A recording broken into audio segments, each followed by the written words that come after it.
LaMarcus Aldridge will look better as a Brooklyn Net.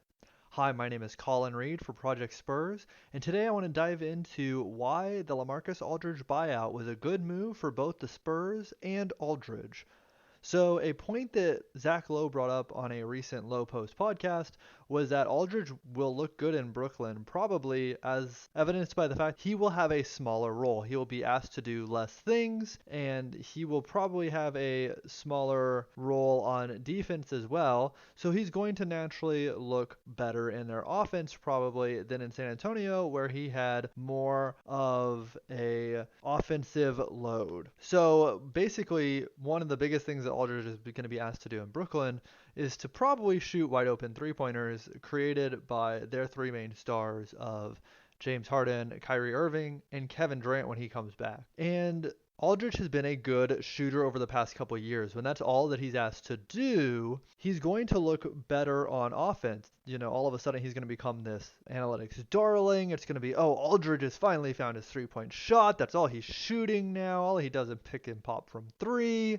He's hitting these wide open threes. He's hitting them at this high 30% or in the 40s range. This is coming. And so this is something I want to get out in front of because I can already see that in a few weeks, Aldridge is going to play a couple games with the Nets. He's going to look awesome in that very limited role. And all of a sudden it's going to be, wow, were the Spurs wrong to let him go? When in reality, this was a move that was good for both sides. Aldridge clearly wanted a large role on offense on the Spurs, and that just wasn't something that was working for the Spurs anymore unless he was willing to come off the bench, especially because he also wanted the ball in the post quite a bit. And I'm guessing that he's not going to have the authority to kind of get that in Brooklyn's offensive system. I would be surprised if he took many post-ups, especially with 2 or 3 of their big stars on the court with him. And when you have a player who needs the ball in his hands like Aldridge does, and you have a player who also needs the ball in his hands like DeRozan does, one of those players can work, especially for the Spurs, who have these young guys who are really developing, who can hit threes, they can also cut, they can really slash to the basket hard. One of these guys who needs the ball in their hands to create offensive value works. When you have 2 of them on the court, now all of a sudden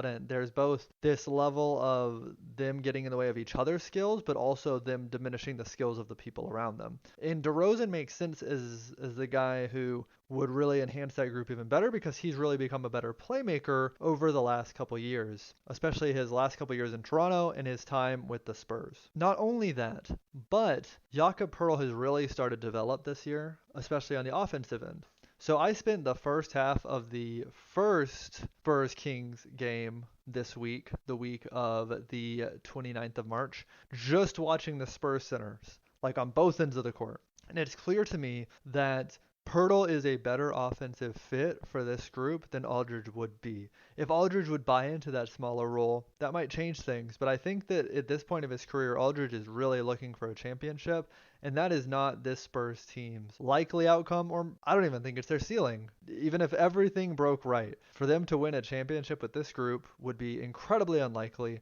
They need 1 or 2 or maybe even 3 more pieces. And so Aldridge is really looking for a championship. I think he's willing to buy into a smaller role on a team that can win a championship, which would be the Brooklyn Nets. But on the Spurs, where there's no chance of him winning a championship, it's probably harder for him to accept this smaller role, especially behind players like Jakob Poeltl, who are making $9 million a year and really haven't had nearly as much success in the league as Aldridge has.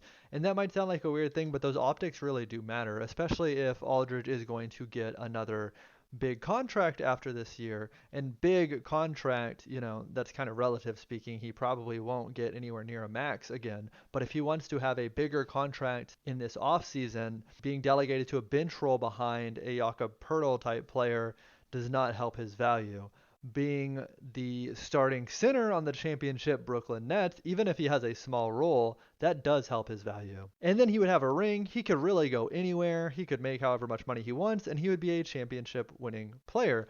So this move makes a lot of sense for Aldridge. And again, in a couple weeks, when he starts looking really good and Spurs fans wonder why the Spurs let him go, it'll be important to remember that this move also is a good move for the San Antonio Spurs, who, once again, Poeltl fits better for. Poeltl is doing everything on both ends of the court at all times. And by everything, I don't mean shooting, but if you just watch him and him alone on offense, you notice that he's actually doing a lot more than you would expect given his limitations on offense. He's setting screens for players off ball. He's setting ball screens almost every possession. He's getting the ball at the top of the key. He's kind of the trailer, and he'll kind of keep the ball moving. So the ball handler will come down on, generally that's going to be the right side of the court. Pirtle will be the trailer, and he'll pass the ball onto the left side of the court.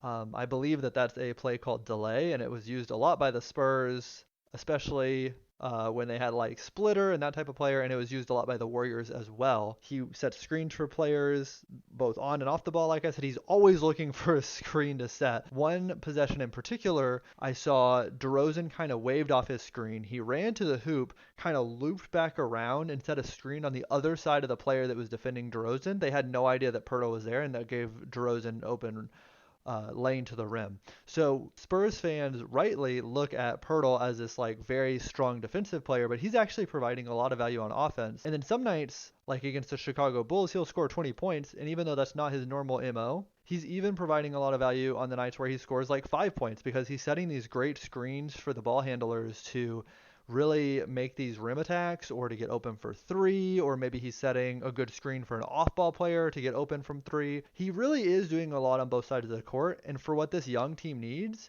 it's better for them to have a big man who doesn't need the ball in their hands a lot, which isn't a good or bad thing. It can sound, I think, like maybe kind of an insult to say, oh, Aldridge is a player who needed the ball in his hands a lot to provide value for the Spurs. And that's not a good or bad thing. It just is the type of player that he was with the Spurs. And Pirtle doesn't need the ball in his hands. So when you have players like Derek White or DeJounte Murray or DeMar DeRozan or Keldon Johnson or Lonnie Walker, all players who can shoot spot up threes or also drive to the basket, it really does make a lot of sense to have a big man who doesn't need the ball in their hands a lot, but is also going to be setting good picks.